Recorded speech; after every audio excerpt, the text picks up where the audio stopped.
Welcome back to ATM Blowout. Before we go to our first issue this morning, let me get to welcome my co-host from Abuja Studios. Good morning, Vincent.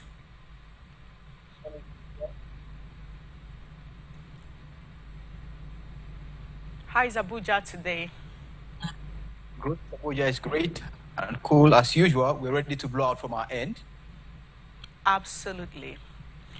Even though we're having a very dampened the 1st of November, happy first of the month to you, Vincent, and everyone out there. Same to you, Vivian. So, on peace building, let's quickly look at peace building. Federal government inaugurates committee to develop third women's peace, security, and the federal government has inaugurated a new committee for the development of a third national action plan aimed at addressing women's peace and security issues in line with the United Nations Security Council Resolution 1325, which emphasized the increased participation of women in security sector institutions. The Minister of Women Affairs, Dame Pauline Tallen, expressed optimism that the committee would capture peace and security issues in all humanitarian matters and increase participation of women in peace building. She made the disclosure while inaugurating the Technical Working Committee for the development of Nigeria's third National Action Plan on Women, Peace and Security in Abuja. Our Abuja correspondent, Norma Omeje, tells us more. During the inauguration of the National Technical Working Group, Nigeria's third National Action Plan on Women, Peace and Security, aimed at addressing women's peace and security issues in line with the United Nations Security Council Resolution, which emphasized the increased participation of women in security sector institutions. The Honorable Minister of Women Affairs, Dame Pauline Tallen, while inaugurating the new committee members in Abuja, expressed optimism that the committee would capture peace and security issues in all angles and increase the participation of women in peace building. The UNSCR 1325 is the first among 9 other Security Council resolutions on women, peace and security agenda. It recognizes that armed conflict impacts women differently from men and demands protection of women as well during armed conflicts and post-conflict situations. It also recognizes women's role as peace builders and agents of change, and calls on UN member states, civil society, and the international community to ensure women's increased participation in conflict prevention and peace building processes at all levels. That there is no better time to be more serious on this than now. Our country is going through a lot of challenges. As I'm speaking to you now, Mr. President has defined all other programs today to address the National Security Council. And you know that this committee plays a very, very critical role, considering what we have done in the first and second time. It's not just at the national, we are going down to the states and local government areas. And I call on all members to be more committed and serious about economic. This is a very, very trying moment in the history of the country, and all hands must be on deck. The country representative of women in Nigeria, Ms. Comfort Lapte, who was represented by his deputy Lasna Wone, added that the committee would lend voices to women and create an enabling environment for the world and Nigeria to contribute to peacekeeping efforts. It creates an enabling environment for the world across, and Nigeria specifically, for women to be better positioned to contribute to peace-building efforts, but also to benefit from peace-building efforts in terms of protection, as well as sitting around the table when it comes to the construction and redistribution of resources. What clearly that means is that it positions women not only as participants, because we know that women are peacemakers in nature, but oftentimes they are not in the leadership. So Resolution 1325 makes provision for women's leadership in peace building. We are happy that Nigeria has been at the forefront in promoting the women's peace and security agenda since the inception of the revolution itself in the year 2000. Nigeria is in the process of developing itself now. The first and second were very successful. Again, I don't want to go through the narration because all of us are experts. But the conclusion made by the Director General is very clear, is very correct. That since Nigeria started its first NAP, a lot of progress has taken place in this country. We have not stopped at the federal level. We have been able to domesticate the NAP to what we call SAPs in about 15 countries, 16 states, in about 15 states, through the actions of different stakeholders around the state. Member of the newly inaugurated Committee for the National Action Plan on Women and Security, Dr. Elena Mwadinobi, expressed optimism that the national plan would domesticate peace and provide an opportunity for women to participate and avoid victimization in cases of conflict. Nigeria really launched the WPS agenda in 2012. We started the conversations and consultations and our first NAP in 2013, and to see the successes as Honourable Minister shared with us today. One of the huge successes of the WPS agenda is the Violence Against Persons Prohibition Act. In this room, we have incredible women, peace and security champions from the WPS network. For us in Nigeria, as Honourable Minister said, to have domesticated not just to state level, but to the local government level, is something that other countries have actually come on visitation panels to witness. So it's just to say this is such a great opportunity to serve our nation at a time such as this, so that women will no longer be invisibilized, stigmatized, or traumatized in the context of conflict. Norma Omeje, ATN News, Abuja.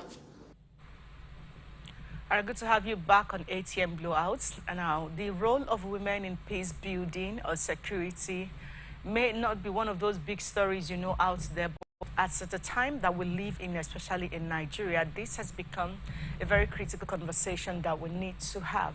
But before we go on, Vincent, you are in Abuja.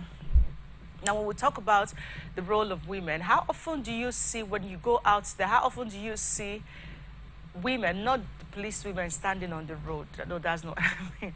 How often do you see women as strategic security positions in Nigeria?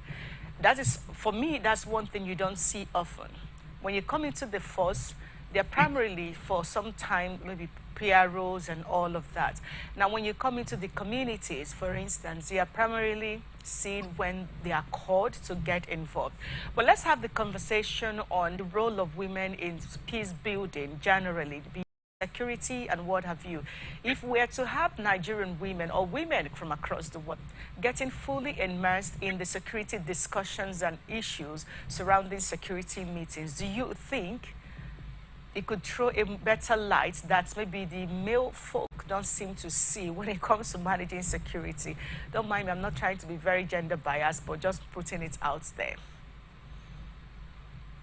Well, I want to believe that women are great people, and their perspective to issues, is quite interesting. And if they would flesh the peace and security issue as far as Nigeria is also concerned, I believe that it will actually bring great change. And I want to believe that in most of the forces, as you rightly pointed out, more often than not, women are not often relegated, because I've seen women in the front line. I've seen some couple of women at the front line of some of this security engagement, from the police to the civil defense, even in the military. I remember some couple of months, the military women corps, they were deployed to try to ensure law and order on our road, to ensure that there was peace and there was harmony along that road, even though some people started complaining. But I tell you, the women were doing it they were doing their job very, very well.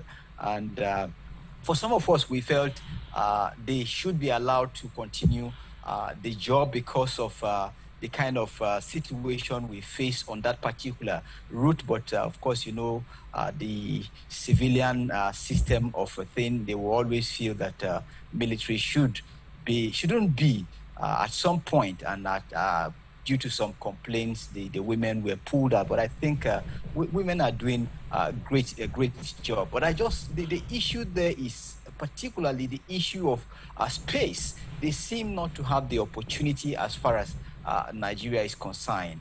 But the few opportunities that they have actually proven themselves to be wonderful people.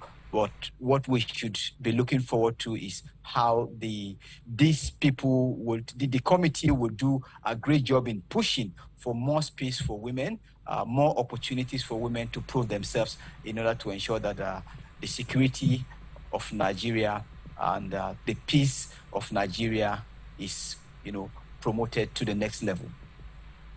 Now, speaking of the role of women in peace building, the United Nations Security Council Resolution 1325 literally emphasize increased participation of women in security sector institutions. And now this brings me to the core of what I want to bring out of this. Why, I've always asked myself, can we ever have a chief of army staff that is a female? Can we ever have a police IG that is a female? Can we begin to have this conversation? The truth of the matter is, having women not just at regular positions, but at critical positions, for instance, it's not going to stop the person from being a female, a wife, or a mother, or what have you, or a daughter, as the case may be. But the times we live in are changing, so there is need for us to begin to have some of this conversation. Give us a female again as a DSS chief. Give us a female. Let's even talk about, because I honestly hope that the setting up of this committee is going to look at these issues.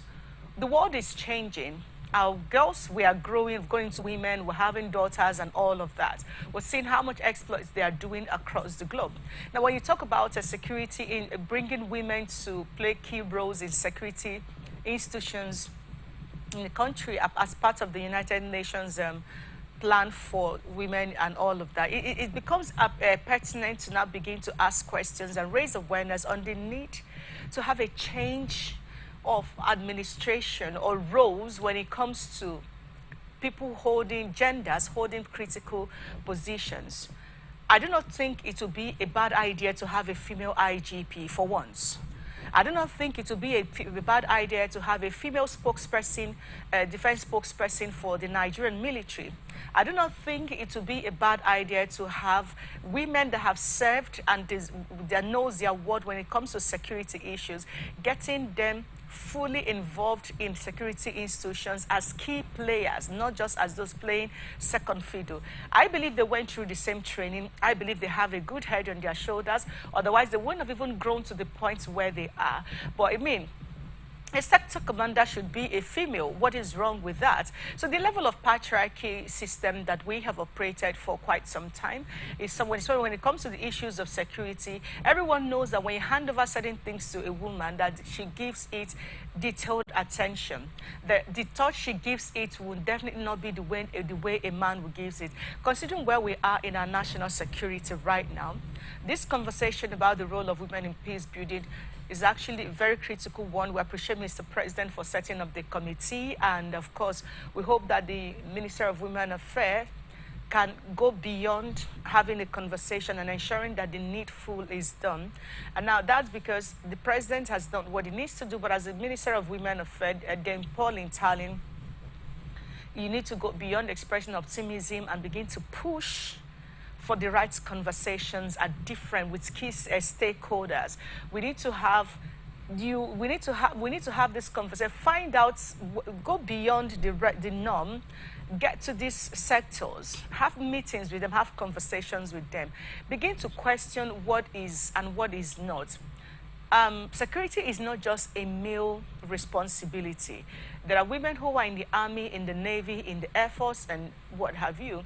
However, if they are not given the opportunity to play these roles, you limit what they can bring to the table, and that is why we cannot overstate or understate the importance of having women playing critical role in national security, especially in security institutions. When it comes to intelligence gathering, give a woman a shot. You might be shocked at how well they would do. If you look at crime management around the world, there are always women, for instance, playing critical roles. They are not just left for the male folk to be the ones who are at the fore having the conversations and taking all the decisions. We need to have a military chief, during Federal Executive Council or security briefings. We need to have females. We need to see strong females in our during security briefings. We need to see them come out and make statements on what should be when it comes to security in this country. We are tired of having the security institutions being male-dominated industry. Meanwhile, there are females with quality ranks in the different arms of the Nigerian military, yet we'll find ourselves in a situation where it's okay, don't me. So this is a good conversation. We're glad that the government is open to having this conversation. We hope that the Minister of Women Affairs, Pauline Talin, can go out of a way to ensure that this doesn't just end with setting up committee, but pushing to have this conversation with critical stakeholders where and when necessary. We'll take a short break. We'll come back. We'll bring you more stories on ATM Blowout this morning, so stay with us.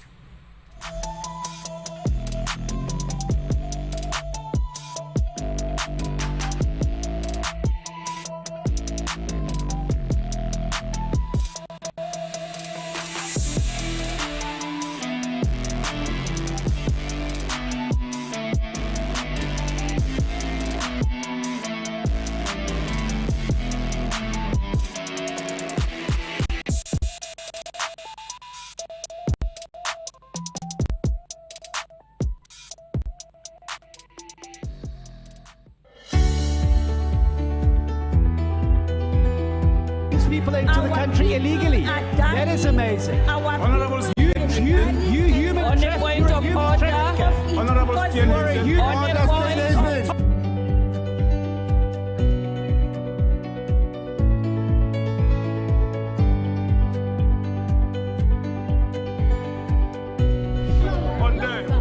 They are not picking our calls. They made up their minds. So no agreement with the EU, but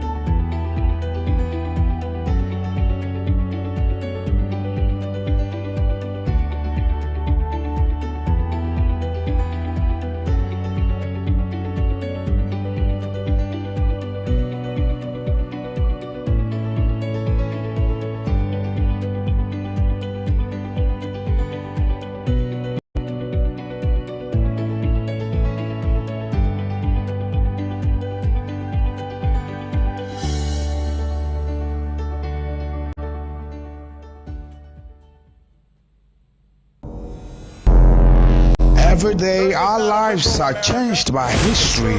We are one people, all of us. Leaders, politics. Nobody's ambition is what's the blood. I have fought very firmly. Natural occurrence, war, and the world economy. I belong to everybody, and I belong to nobody. ATN covers it all on ATN Politics today.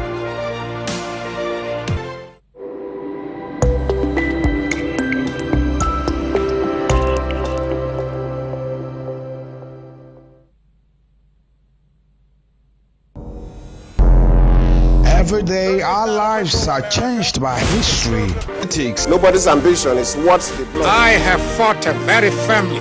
Natural occurrence, war, and the world economy.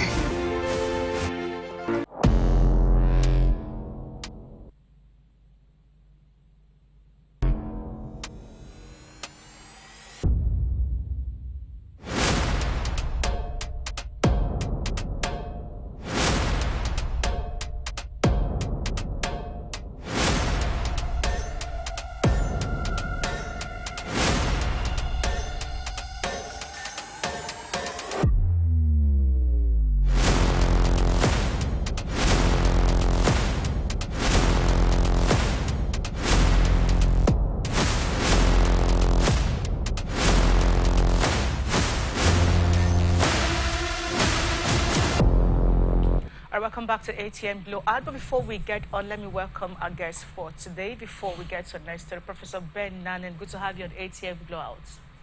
Good morning. You're set to blow out with us, right? Yeah, thank you. All right, let's get to talk about Miyetti Allah, the national president of Miyetti Allah, Abdullahi Bello Bodejo, in a communique jointly signed by the National Secretary Saleh Al-Hassan and issued at the end of a roundtable meeting with all National Executive Council members and State Chairman Abuja, said the meeting called for the immediate designation of gazetting and development of all the 415 grazing reserves across the states of the Federation as the only first strategic step in the challenges confronting Fulani herders in Nigeria.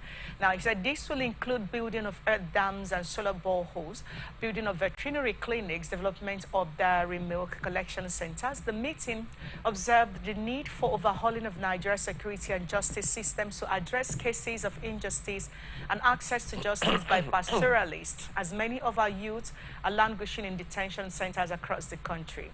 Now, the meeting condemned the continuous profiling of Fulani pastoralists by the beleaguered governor of Benue State, Samuel Ortom, through his quote-unquote satanic anti-grazing law that he has been using to officially confiscate and auction millions of cattle belonging to Fulanese in Benue, Nasarawa, and Benue Taraba border communities. Now, consequently, they are calling on the security agencies to closely monitor they said the criminal behavior of Benue State governor because his apparent mental instability is responsible for continuous conflicts in the Benue Valley. Prof. Yeah. It seems like this conversation on cattle grazing and grazing bills may not come to an end. Just yesterday, here in Port Harcourt, I took a trip to one of the rural areas, and then we saw two or three different batch of cows still moving about. So the guy who was with us said, I thought there is a ban on open grazing. Why is this? I said, okay, I don't have an idea. While I know that Anambra seem to have implemented theirs, but I don't know about what with the state of Rivers State right now. But the demand being made by Miyetti Allah, every time this issue comes up, is always seen as what they need, what they want. The interests of other people who are also occupying this geographical space called Nigeria don't seem to be a major issue in their conversation, and then it always follows up with threats. But let's get to have your take on this. Well, we see a convergence in this situation between ecology, a way of life, that is the culture of the people, and criminality. That is what we are seeing playing out. The Fulani, as it were, who are mostly cattle grazers, is by their nature, by their culture, it's a cultural problem. You cannot force them to settle at a particular place.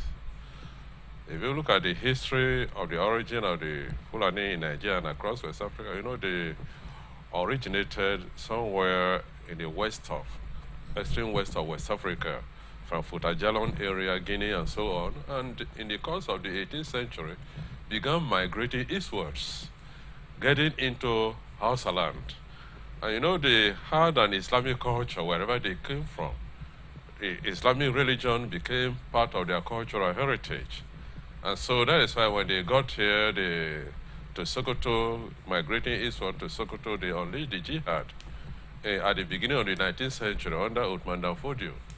And ever since, they've been moving, not just there, across up to the Sudan and other parts of sub-Saharan Africa. So you see, is their way of life, but there is also that expansionist tendency that comes with that way of life. When you have religion, culture, and that peripatetic movement coming together, it could be dangerous. So that is what, so in here, it has become very difficult to confine them because they are by nature nomadic and by faith Muslims. And it is this combination that people are afraid of. All right, ordinarily, if they establish a farm settlement, because even in the former eastern Nigeria, There were attempts by the colonial governments to establish farm settlements, which will practice mixed farming, cattle, animal husbandry, and so on. It wouldn't have been a problem. But that fear of expansionism, of displacing the local community, in those days we didn't have AK-47. But now every band of movements, of headers, you see an AK-47, if they are not slinging it on, it's not far away from there. And that is dangerous. And when you have weapon, and you see vulnerable population, you are bound to use it, which is what we're having now. Criminality, kidnapping, all sorts of things coming together by the possession of that weapon. My idea is that there is nowhere in the world where a particular occupation is spread across an entire country. They could be confined to the traditionally grazing areas in the north, in their respective states. Let them establish the farm settlements, establish the grazing reserve for them there. What they are doing now is not coterminous with modern agriculture. It's a very primitive system. People across the world, nowhere, even the nomadic people are getting settled. So that primitive system has to be tamed and then confined to a certain part of the country. The south is not conducive to animal grazing, to cattle grazing. We don't produce what we produce here is completely different, right? So let them keep them there. We understand the fears of these state governments that have, banned open grazing. And besides, just to think about it, you are driving and all of a sudden you see a band of cattle, okay, across the road with a young man or so with an AK-47. It is in itself threatening, very threatening. So it is understandable why a lot of governments, state governments in the southern part of the country have enacted, but to implement it has become another issue. Here in Rivers State, yes, I don't think the governor made a pronouncement some time ago, but it may be because it hasn't become a very potent threat, as you have in some other southern states. Think, for example, Edo and some places west of the Niger. So there is still some relative freedom in this part of the country. But then if you allow it, and they think that there is a relative freedom, that freedom could be abused. And we could have a big crisis on our hand here in the state. So I truly support the whole idea of opening grazing reserve, but in the part of the country that are traditionally being the producers of cattle. Okay. All right, thank you very much. Vincent. All right. Well, Professor Namer, the issue here is you raised the issue of comparative advantage. Production based on comparative advantage. Produce what you have in your region, take advantage of your, resources. And clearly, the North is known for cattle production. And of course, they also have the land to produce. But when you begin to look at the... It's already established that the issue of grazing reserves, but implementing it is another issue. The southern governors are resistant to it, and for understandable reasons. So, do we really need a summit on that? I don't think we do. It's a matter of implementing or adjusting or amending the existing laws to make it compatible with the systems that have been established in the North, but that has always been traditionally cattle producing. And allow the southern states, you can't do open grazing here. It's not really possible. So I don't think we need a summit. It's implementing what has already been established, the laws that have been established, and amending it. The southern states don't need any grazing reserve at all. They can always bring in cattle from wherever they are produced in the north. It's in the same country, just as you bring produce from the south to the north. Internal trade can take care of that. We don't really need a grazing, or the agricultural system is not compatible with that in this part of the country. And besides, there is the issue of land. The population is congested. here in his. When you take hundreds of acres or thousands of acres to establish, where are you going to settle the population? In fact, that is one of the issues that confronted the colonial government before the Civil War, because they wanted to establish these farm settlements. These are very large estates. Part of the reason why they didn't immediately implement it was the issue of population concentration in that part of the country. And that is why they identify areas that were less populated, such as the Bubra area in the upper Cross River, that didn't have as much population density as you had in other certain parts of Nigeria. So where are you going to put the people? So I think they should amend the law to be applicable to certain states of the Federation where cattle rearing has traditionally been the occupation. And also make intensive farming. The agriculture we are doing now is primitive. No country in the world continues to move cattle up and down. It doesn't happen. A few farms in some other parts of the world are feeding the rest of the world. We are talking about Ukraine and Russia bringing about food scarcity and so on. It's not everybody in that country that does farming, but it's because of intensive farming by those involved in agriculture. So we have to look at our own entire system of production, how to manage our agricultural system, ensure productivity, and ensure that the right social atmosphere is created so that it doesn't bring about conflict. See, people may also talk about climate change. That part of why they are moving is because the traditional grazing area has dried up, the desiccation of most parts of the country.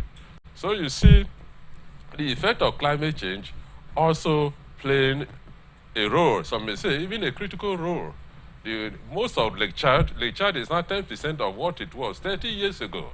And the Lake Chad region has also been a ground for farming, cattle grazing, fishing, and so on.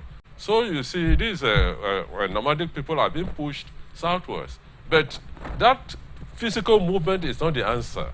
Let them be confined to parts out and they establish modern farm estates where they could stay, live their life, and don't interfere criminally in the affairs of other parts of the country. Okay. All right, thank you, Prof. Let's get to Ebony State now, where David Umahi seems to have joined his colleague, Yesom Wike, to ban all forms of political rally in primary and secondary schools, including markets, from November 1, which is today. Yeah, the ban takes effect today. The governor made this declaration at the Citizens Input and Consultation for the 2023 Budget Estimation and Nigeria 2023 Population and Housing Census in Ebony State. He said, the Attorney General will come up with executive order banning motorcycles in every part of the state from 7 p.m. to 6 a.m. If you want to use it before 7 p.m. We have to do everything to secure your lives. When we take hard decisions, it is because we have to take it. The primary responsibility of the government is to secure lives and property. So you must make a sacrifice to do it. From November 1, no rallies in schools, whether primary schools or secondary schools. If you must hold rallies there, apply to Commissioner for Education and he must give you permission, because when you do rallies in these places and mess it up with physics and other debts, who would clean it? So if you apply, you must put down money for the cleaning after the rally, irrespective of the party. The governor said those calling for ban on Ibubago are wasting their time, and adding that the outfit has come to stay. He said the group is filling the gap caused by inadequate manpower in the security agencies in the states. Well, that should be a bit of a shade that will be there, but we'll come back to that. So let's look at this idea of shutting down on the political parties who want to hold rally. They're going to use the markets, the schools, and all of that. Governor Wike did that with the Executive Order 21, and now his colleague in Ebony State, David Umahi, is also seems to be towing the same route. Now, for every school, that's a primary, secondary school, there are those who has the responsibility to take care of that place, who are paid to clean up, as janitors, I want to believe.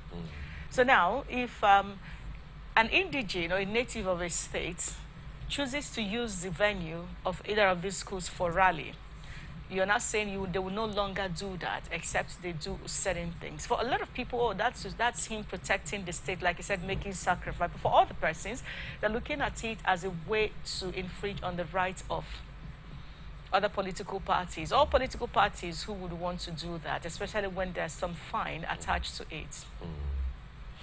Yeah, I think these are generated expectedly a lot of controversy. The ban on the use of public spaces, institutions for political rallies. Yes, the government can always have an excuse, taking care of the place, pressure on the infrastructure there, and so on. But there is always an explanation for every action. We find for whatever motive that we have, there will always be an explanation. Opponents of the government are saying, yes, well, that the government is doing that. I mean, here in Rivers State, for example, that the government is doing that in order to suppress the other political parties, okay, to pave the way for the ruling parties to have the day. Would the ruling party also obtain permission to do those things? We know how government policies are implemented. They could be very selective. So, justifiably, people have become a bit wary of that kind of legislation that the governor or the government of Rivers State and the Ebonyi State have introduced. You know, they feel that that is a way of fighting their opponents to ensure that they do not campaign. All right? Here in Rivers State, we know what the political equation seems to be looking like, that is imagined. So people could say, and actually be saying, of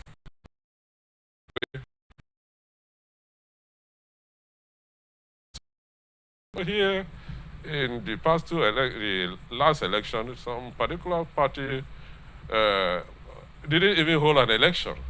And people are fingering the government, that the government finger was in that whole thing. And now they are also finding another way of doing the same thing, achieving the same thing, the same objective by other means. So you can't blame people for being so skeptical of that kind of legislation. Actually, there is a human rights issue, but we have greater human rights issues to deal with than a matter of civic right, freedom of movement, freedom of association.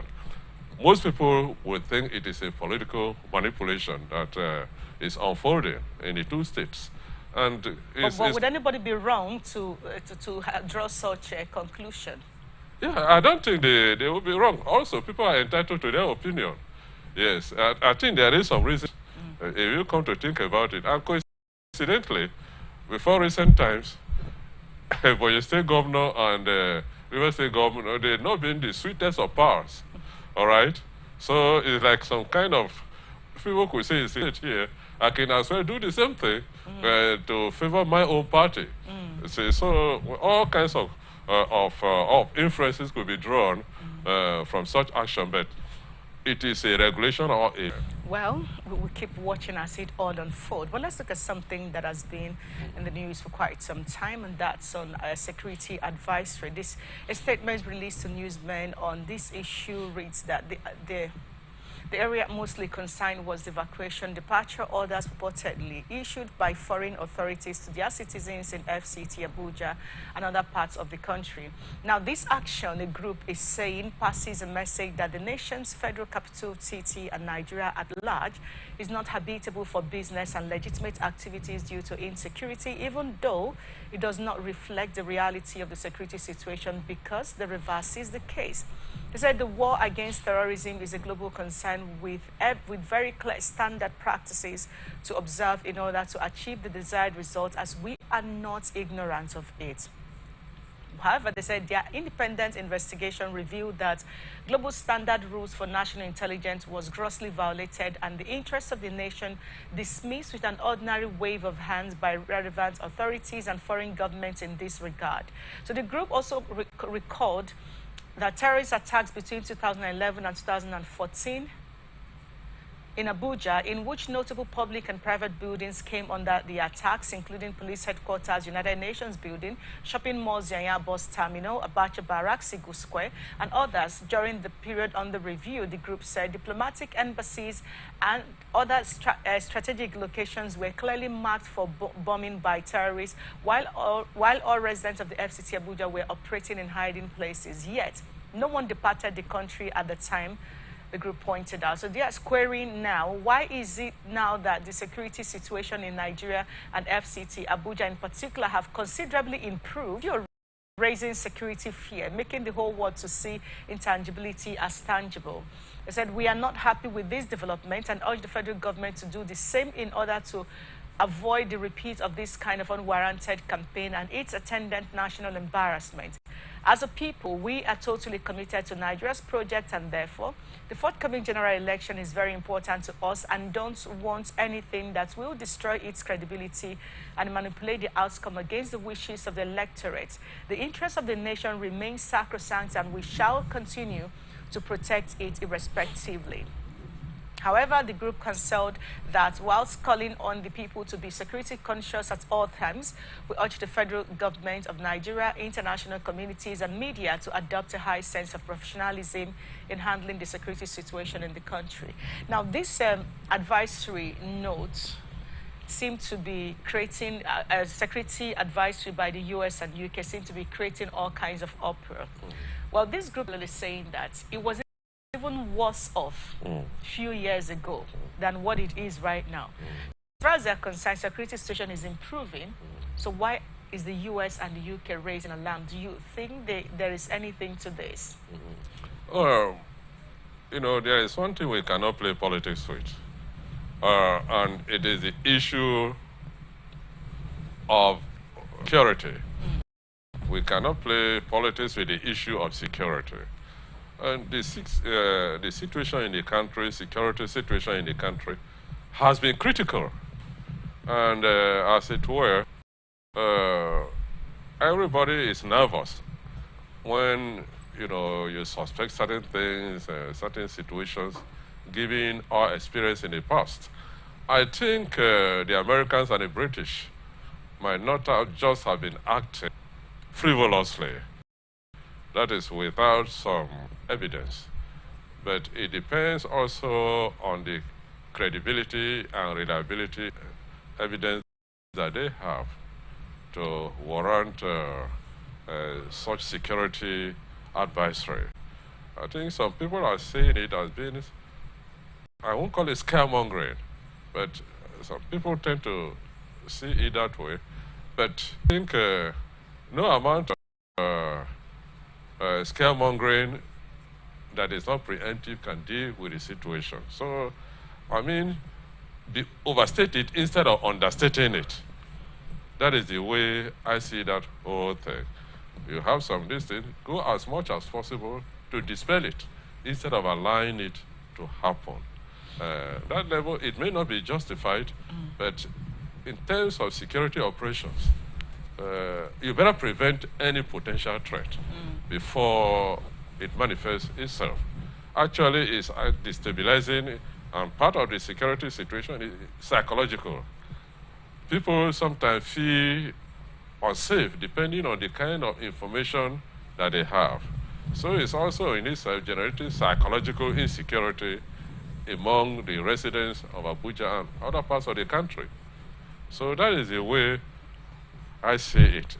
It may be overreaction, but then you can't overreact as far as security is concerned. Now, another reason why a lot of people are offended with the approach of the United States, for instance, evacuating their people and making it look like the whole place is totally unsafe. They say the reason is that if there is really, it's not just about them. When you are living like that, businesses are shutting down. You're asking your people if you're coming, make sure you have your passport, make sure you do this, if you know, and all of those details.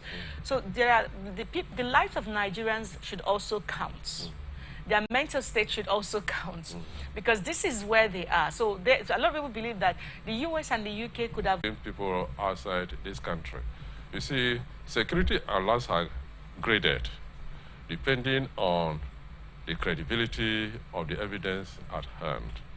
In their own country, before they release such a level of alert, that seems to be scaring a lot of people within and outside Nigeria. So let it be measured. Let it be measured, definitely. Yes, they could have evidence, but at what is justified by the evidence at hand. But you can't really fault them, because our own security system is not, they have all sorts of tools for intelligence gathering, which we do not have. Well, so it's somewhere that we cannot speak at this point authority. DP says credible voter education will counter disinformation voter app, who spoke on Monday at a one-day walk in Calabar. He said the outcome of a well-organized elections will be viewed as legitimate, and thus the social contract and the resulting governance are strengthened. It can only be possible if voters can participate fully and freely in the electoral process. He said to do this, citizens must have the information at their disposal that can facilitate their choice of representatives. Professor Mahmood, INEC chairman, who was also represented by Deputy Director of Voters Education and Publicity, Mr. Chukwemeka Obaja, said the whole process will be in a mess if there is no confidence in the system. In his remarks, Resident Electoral Commissioner for Cross River, Dr. Johnson Alalibo, enjoined the participants to apply their experience in the workshop to ensure Nigerians voters are abreast with the guidelines on voter during elections. He said, it is my belief that this training inspires ideas and discussions around the ways to effectively educate the Nigerian voter. Well, let me quickly bring you in here, Vincent. Well, Prof, the issue there is they have emphasized the fact that voter education will help to address quite a number of issues, from apathy to voters. How would you rate the voter education by INEC and political parties? Because, of course, they have a role to play at the moment. I think the level of proactiveness had actually been raised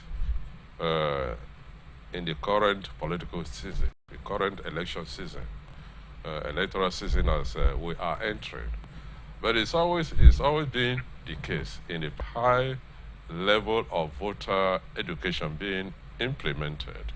But the issue of leaders that deserve to be elected, and not just anybody carrying last two elections in those two states in Nigeria, that technology is beginning to mitigate the inadequacies of the system.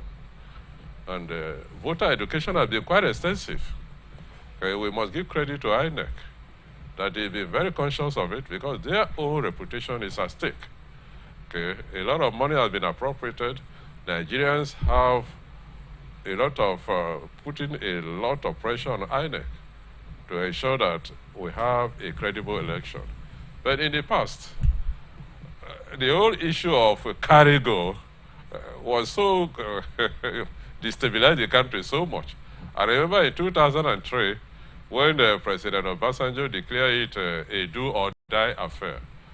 Should election actually be a do-or-die affair? It should be an exercise of democratic civic rights. But we saw a situation where a particular party sought to control the country and unleashed war, because what happened in 2003 was war. It was warfare. So I don't think we should be anticipating that kind of situation now. People should just come to the voting centers, cast their ballot, and leave. And those operating it to ensure that every vote counts. And that is how technology, we are made to understand that technology will play a great role. So every party, every candidate must earn every vote he receives. Instead of banking on manipulating the system, instead of banking on hijacking of ballot boxes, manipulating results. Because in the past, we saw them do it, but because they were ruling party or whatever it is. I don't mean any particular party. Every state where you had a party in control, there was a high level of manipulation going on, which you couldn't do much about, all right? Because they use the security instrument, especially any party that was in control at the center, because the federal government controlled the instruments of legal violence. And so use the security apparatus to ensure. We also saw what happened in River State here, that it was not very easy to implement that kind of situation. So let's continue to encourage INEC to do what it is doing. In fact, to step up the game, to ensure that we have a credible election in 2023. All right. Okay. Thank you. But before we go, there's another aspect of the security advisory that we also need to look at, and that's on the National Security Council yesterday assured Nigerians of adequate security amidst the UK and the US security alarm. So the National Security Council has assured Nigerians of adequate security despite latest terror attack, which warned with the warning on the Federal Capital Territory. The federal government, the government of the United States, I beg your pardon, had warned their citizens residing or planning to visit Abuja that terrorist groups were threatening to carry out terror attack in Abuja, the nation's capital. Now, briefing newsmen on Monday after the National Security Council meeting, which was presided over by President Muhammad Buhari at the State House, Abuja, National Security Advisor Babagana Monguno, Chief of Defense Staff General Loki Irabo, Director General of the National Intelligence Agency, Ahmed Rufai, and Minister of Foreign Affairs, Geoffrey Nyema, assured Nigerians that there is no cause for alarm.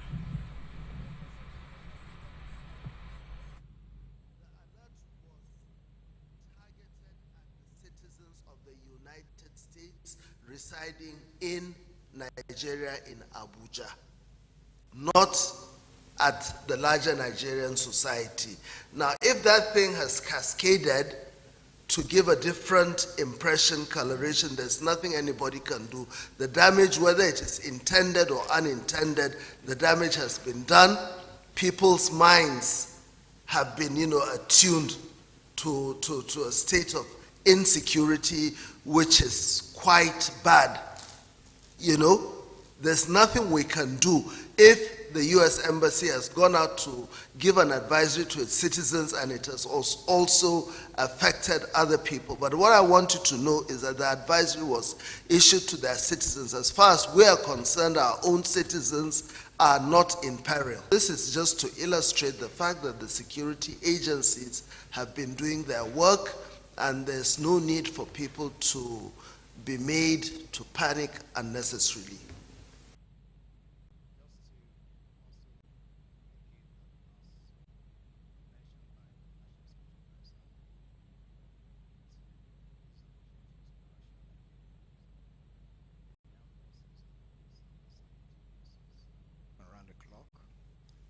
To ensure that lives and properties of Nigerians are protected. And so far, there's no cause for alarm, and Nigerians should go about their normal duties as the armed forces and all the security agencies are well poised to protect them accordingly. Also working with and engaging with the foreign missions within the country to ensure that whatever we do, whatever we say is constructive and should not in any way cause unnecessary alarm and in any way destabilize the country. And we want to push more for greater coordination and synergy with also our foreign partners, and make sure that cooperation with them is a constructive one and not an alarmist one. Well, Nigerians are advised to go about their daily activities with no fear, that because security agencies are in control of the situation. We're having this conversation earlier, but this is a different perspective to it. These are the people in charge of our security and foreign affairs. As far as Monguno said, as far as it's concerned, this information was given to their citizens. To the best of his knowledge, Nigerians are safe. Nothing is going on with us. How much confidence can one actually have in the statements being made by these men today? Psychologically, we should comfort ourselves that the security agencies are in charge. But in reality, we've seen compromises in the past where assurances have been given and the contrary happened. You see, it's very, very difficult to dismiss the situation and being scaremongering. Americans could issue security alert advisory to their citizens, but if anything should happen, it's not only the citizens that will be affected. Assuming there is a bombing, let's take it that way, that something like that might have happened. It's not only the Americans or the British that will be affected. You will have a lot of collateral damage. Yep. The building will be affected, Nigerians will be in that building, the neighboring, the environment will be affected, and so on. So I think the advisory is not limited to their own citizens. It is a way of also alerting Nigerians that their own lives and property are at stake. So they are giving that assurance. Well, let us believe that they are doing their utmost to ensure that they make good their word, and not just a matter of pronouncing it, and the contrary will eventually happen. We hope so. Vincent.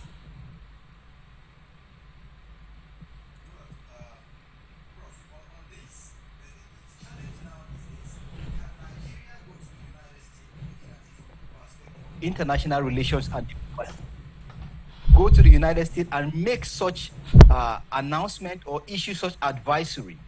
And, you know, herein we have our national security advisor saying there is nothing Nigeria can do about this situation. Is this a state of helplessness or what? Can the Nigerian government summon the High Commissioner or Ambassador of the United States and ask him questions? Actually, international relations, we see unequal relations. Just as somebody talked about unequal exchange in economics. So the international system is unequal for all the players. You see, one would expect that such a statement will be coordinated. Okay. Will have been coordinated with Nigerian security agencies. Yes, it will be very difficult, if not impossible, for Nigerian mission in the United States to issue such a statement. In fact, it won't even be permitted.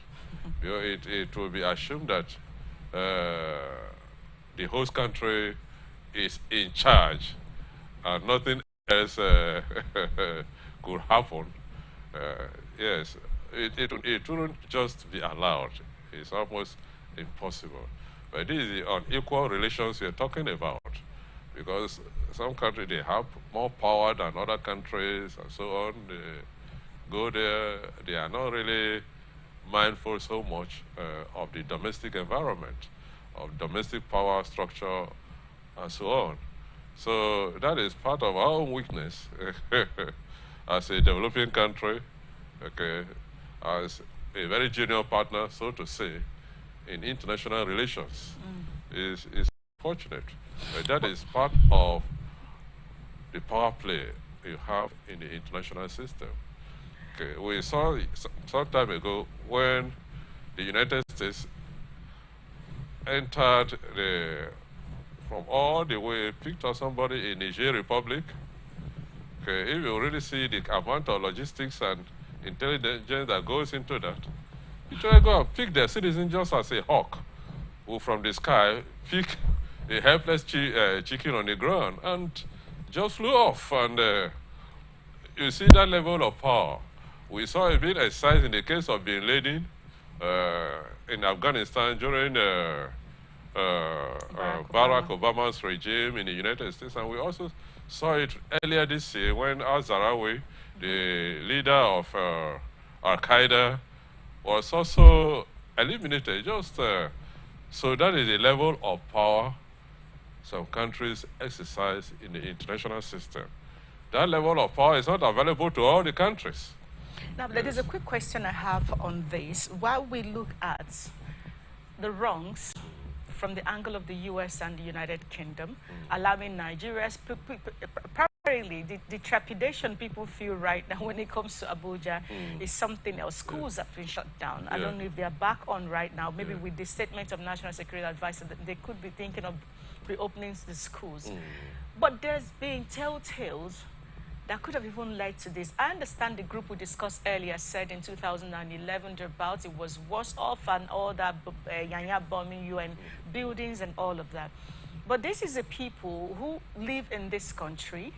We saw Kuje prison happen under the watch of the Nigerian military, these same individuals that are telling us to have confidence.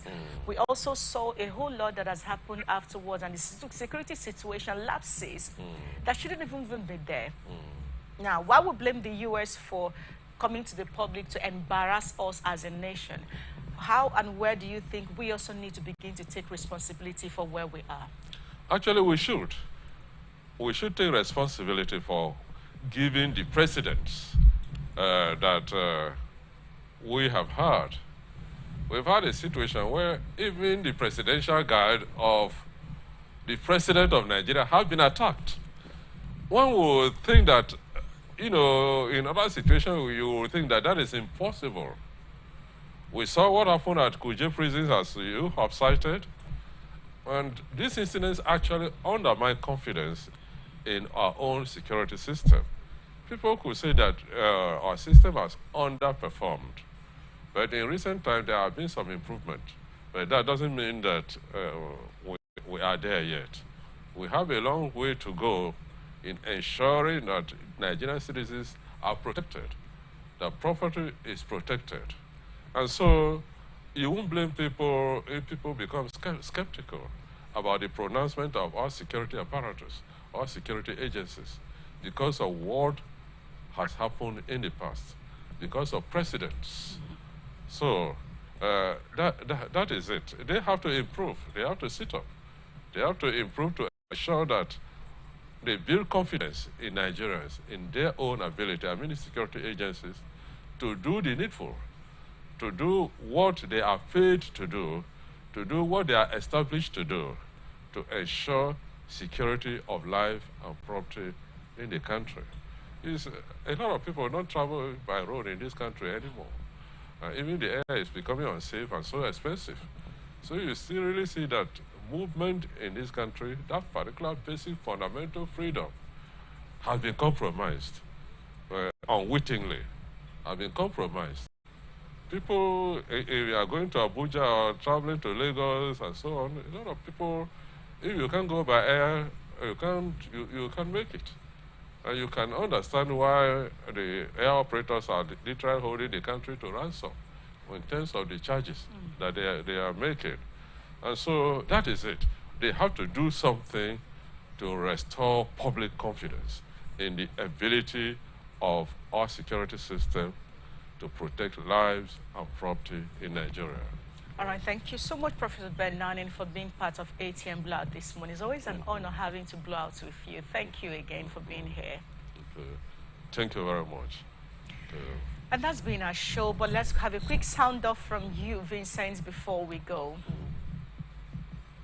Well, I think, Vivian, my peak point is this last system. There's that possibility that where there is a shared intelligence or they try to coordinate the advisory together with our security agency, there's a possibility that this could be, sabotage. And so I just hope that in future, they would try as much as possible to see how they can, harmonize this with our security system, security agencies, to see that we don't have such situation in the near future. It should be averted, it's avoidable, and it should be avoided.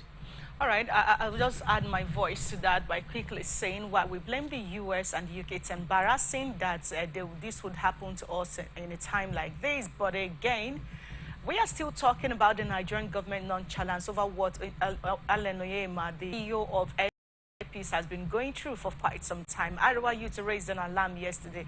Now, these are the issues. And Abike Dabre not managing the information she should be managing and talking about how Nigerians have a high rate of crime in Dubai. Now, when you begin to look at all of the indices, I think we also need to look at what we are doing to ourselves as a nation before we begin to point accusing finger. I believe that if we up our game when it comes to security and our international relations in terms of how we manage our affairs, by those taking the lead amongst us, I believe that other nations will begin to respect Nigerians. It's not just them. You see the way South Africans treat Nigerians when there is a little issue. With the stories are everywhere, or is it what they do to what Nigerians go through in the hands of the Chinese, even in Nigeria here? So, I mean, these stories are everywhere. I think we need to begin to rework our international relations, work our image. God rest the soul of Dora Akunyili. Maybe we can begin to look at those rebranding issues and begin to look at it from that angle. Maybe that will go a long way to help other nations to begin to see that we are serious-minded and begin to respect us. But that's been it today on ATN family and his loved ones. But we've got to go now to continue the conversation. Professor Ben Nani would definitely like to hear from you. Let's continue this on our social media platform. On Twitter, we're at Atlantic TV Net. On Facebook and YouTube, we're at Atlantic Television Network. On Instagram, we're Atlantic TV Network. Do remember that peace and unity are the pathway to progress. Enjoy the rest.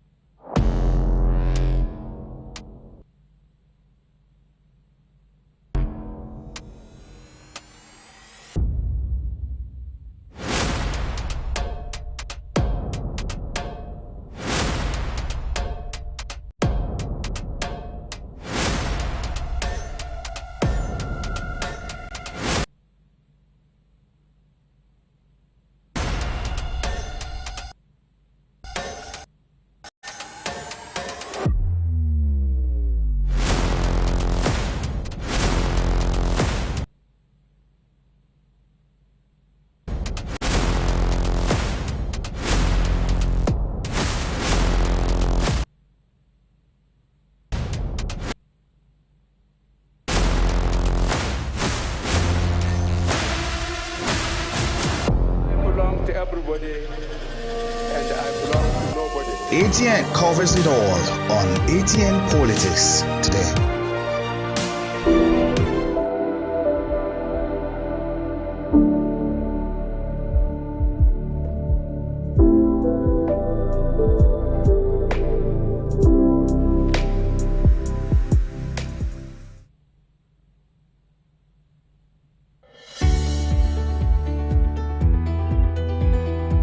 People into the country illegally.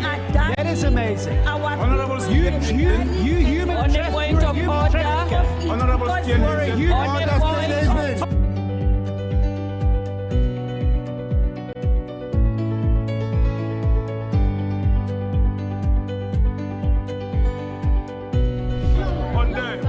they are not picking our calls. They made up their minds. So no agreement with the EU, but